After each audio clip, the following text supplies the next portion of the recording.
안녕하세요. 한미가족 여러분. 오늘은 1월 8일 토요일 아침입니다.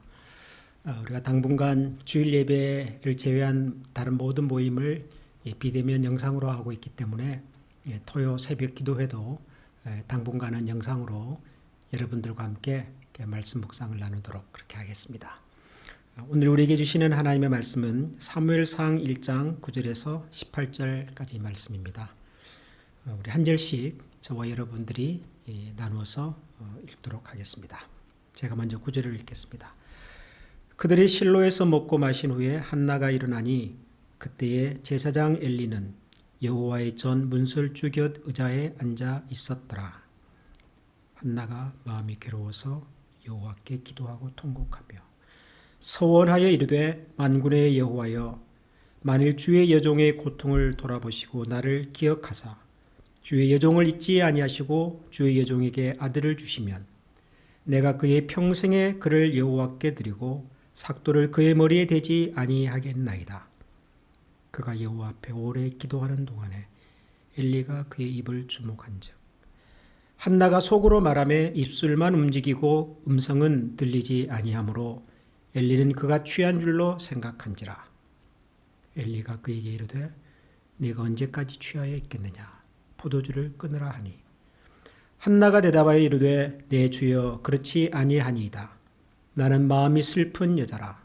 포도주나 독주를 마신 것이 아니요 여호와 앞에 내 심정을 통한 것뿐이오니 당신의 여종을 악한 여자로 여기지 마옵소서.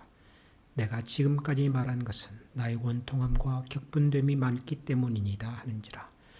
엘리가 대답하여 이르되 평안히 가라. 이스라엘의 하나님이 네가 기도하여 구한 것을 허락하시기를 원하노라 하니 다 같이 읽습니다. 이르되 당신의 여종이 당신께 은혜 입기를 원하나이다 하고 가서 먹고 얼굴에 다시는 근심빛이 없더라. 아멘. 사무엘상을 묵상하게 되었는데요. 사무엘상은 이스라엘의 그 왕들의 시대, 그러니까 왕국 시대라 그러죠. 왕국 시대를 연 위대한 선지자 사무엘의 탄생을 시작으로 해서 이제 이스라엘의 왕족의 역사를 기록하고 있는 굉장히 중요한 성경책입니다.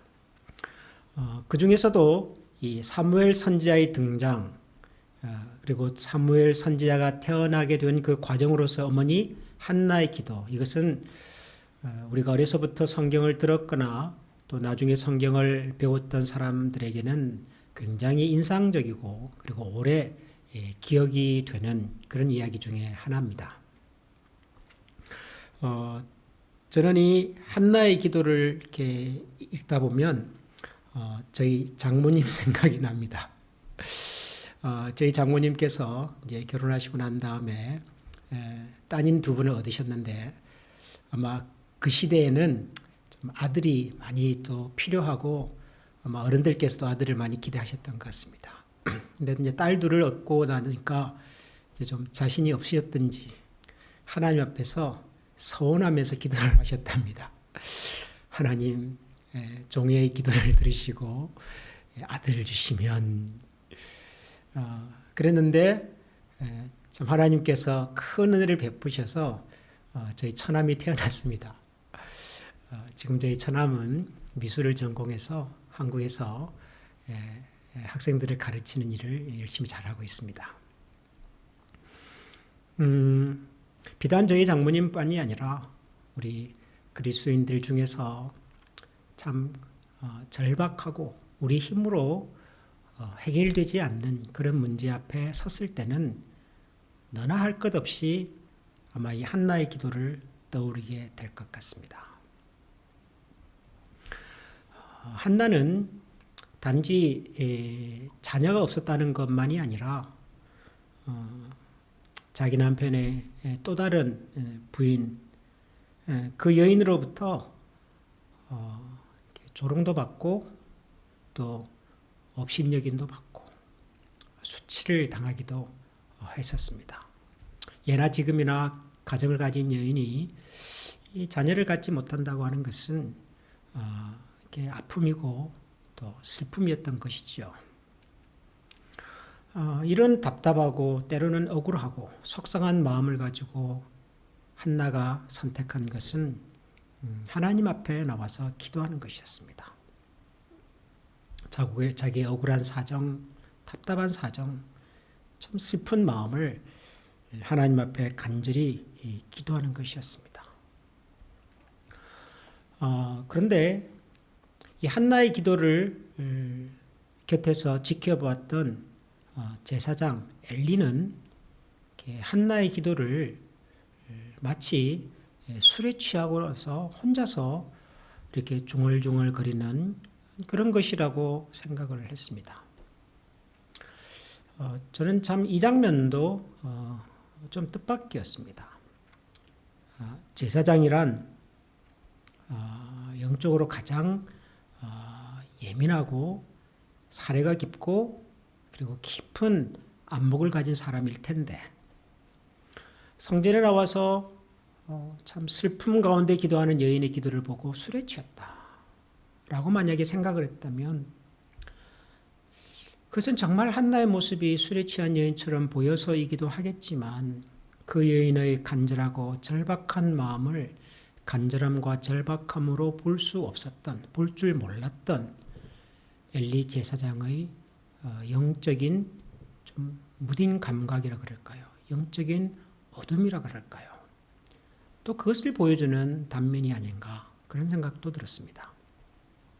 실제로 우리가 사무엘상을 읽어보면 엘리는 제사장이었지만 제사장다움을 갖추지 못한 제사장이었고 특별히 그의 자녀들은 하나님의 성전에서 아주 불경하게 오히려 하나님의 거룩함과 영광을 훼손하는 사람이었습니다.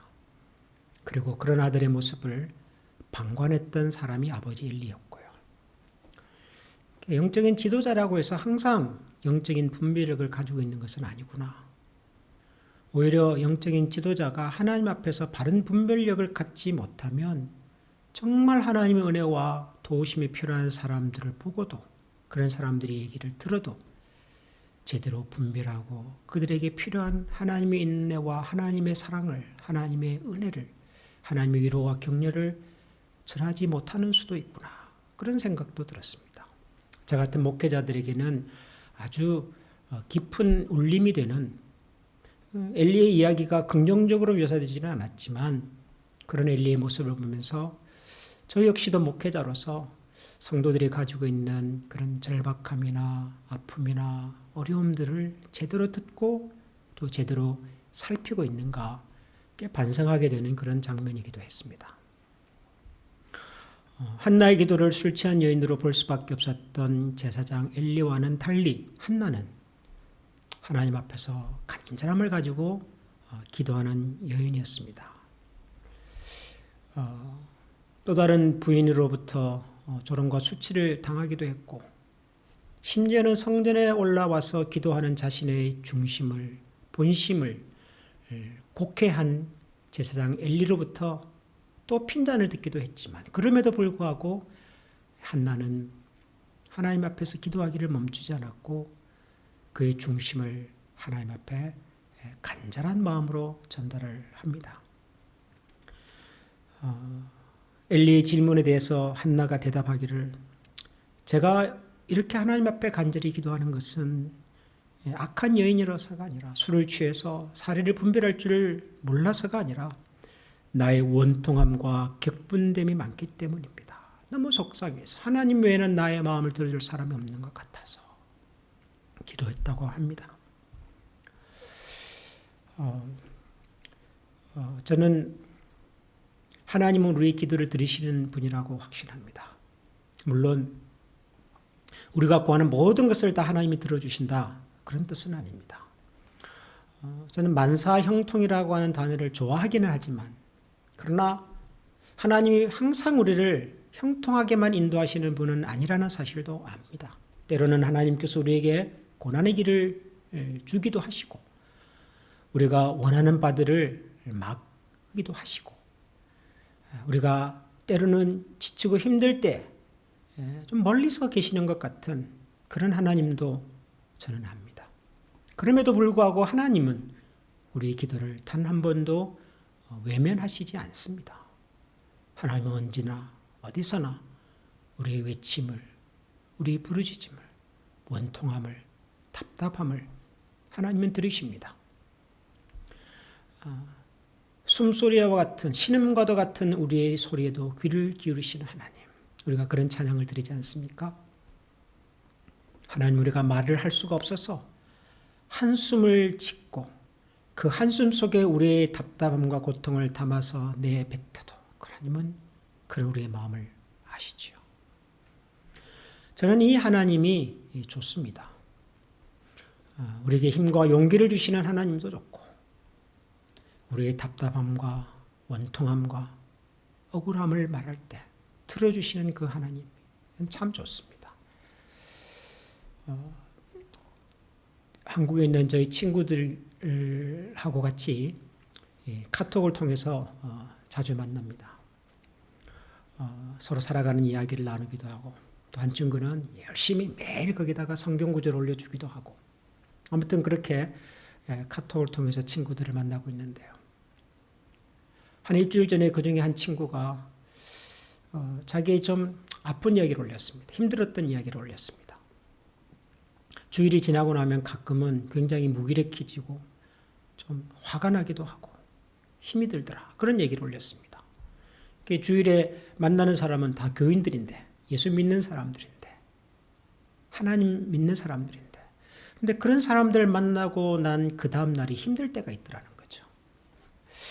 여러분도 아마 비슷한 경험을 하신 적이 있을 겁니다. 교회가 다 선한 사람, 선량한 사람들만 있는 것도 아니고, 교회 왔다 간다고 해서 항상 기쁜 것도 아니고, 오히려 때로는 더 힘이 빠지고 지치고 속상하고 억울하고 그럴 때가 있죠. 예수 믿는 사람을 만났음에도 불구하고 그런 넋두리 같은 이야기를 올렸습니다. 그런 얘기를 단순히 넋두리로만 듣지 않았습니다. 친구들이 그 얘기를 듣고 같이 위로하고 격려하고, 그래도 하나님 우리의 중심을 아신다, 세상의 모든 것은 변해도 변치 않는 하나님의 말씀과 위로가 있다, 그러면서 그 친구들을 격려를 했습니다. 일주일이 지난 지금 그 친구는 때로는 하나님께서는 우리가 이해할 수 없는 상황을 통해서도 우리를 연단도 하시고 또 우리에게 깨우침도 주시는 것 같더라, 스스로 그렇게 깨닫고 그 답답하고 억울했던 그 동굴에서 나왔습니다. 사람도 누군가의 억울함을 듣고 함께 나누면 이렇게 위로가 되고 힘이 된다면, 하나님께서 우리의 억울함과 답답함을 들어주실 때는 얼마나 더 큰 위로와 또 격려가 되겠습니까? 새해가 시작이 되면서 모처럼 특별 새벽 기도로 시작을 하려고 했었으나 예정대로 되지는 않았습니다. 그러나 여러분, 우리가 있는 이곳에서 하나님의 말씀을 붙들고 같이 기도하십시다. 답답함이 있는 분들은 답답함을 가지고, 억울한 사정이 있는 분들은 억울한 사정을 가지고, 간절한 기대와 소망이 있는 분들은 그 기대와 소망을 가지고 오늘도 하나님 앞에 나와서 기도하십시다. 하나님께서 우리의 마음을 살피시고 또 헤아려 주시고, 우리가 미처 알지 못했던 하나님의 더 크고 선한 길로 우리를 이끌어 주시도록, 올 한 해를 그렇게 하나님께서 지켜주시도록 우리 같이 기도하는 그런 아침이 될 수 있기를 소원합니다. 기도하겠습니다. 하나님 아버지, 아이를 갖지 못했던 한나가 답답한 마음으로 하나님 앞에 나와 기도합니다. 또 다른 여인으로부터 수치와 원통함을 당한 그 비통함을 가지고 하나님 앞에 나와 기도합니다. 때로는 제사장조차도 한나의 마음을 헤아릴 수 없었지만 하나님은 한나의 마음을 아셨고 들으셨고, 그리고 그 한나에게 귀한 생명의 은혜를 허락하여 주셨습니다. 하나님 아버지, 한 해를 시작하면서 저희들도 하나님 앞에 나와 우리 마음속에 있는 우리의 답답함과 때로는 비통한 마음을, 간절한 기대와 소망을 하나님 앞에 올려드리겠습니다. 하나님, 저희들의 소리에 귀를 기울여 주시고 저희들의 마음을 헤아려 주시고, 신음과도 같은 저희들의 작은 부르짖음에 하나님께서 응답하여 주옵소서. 그래야 올 한 해도 하나님의 도우심과 하나님의 위로와 하나님의 격려가 있는, 그래서 그 하나님 앞에 더 자주 나가 더 간절하게 기도하면서 살아가기를 소원하는 그런 복되고 거룩한 한 해가 되도록 우리 모두에게 하나님께서 크신 은혜를 더하여 주옵소서. 우리 주 예수 그리스도 이름으로 기도합니다. 아멘. 하늘에 계신 우리 아버지, 아버지의 이름을 거룩하게 하시며 아버지의 나라가 오게 하시며 아버지의 뜻이 하늘에서와 같이 땅에서도 이루어지게 하소서. 오늘 우리에게 일용할 양식을 주시고 우리가 우리에게 잘못한 사람을 용서하여 준 것 같이 우리 죄를 용서하여 주시고 우리를 시험에 빠지지 않게 하시고 악에서 구하소서. 나라와 권능과 영광이 영원히 아버지의 것입니다. 아멘. 이제 개인적으로 자유롭게 기도하는 시간을 가지시면 좋겠습니다. 다 같이 기도하겠습니다.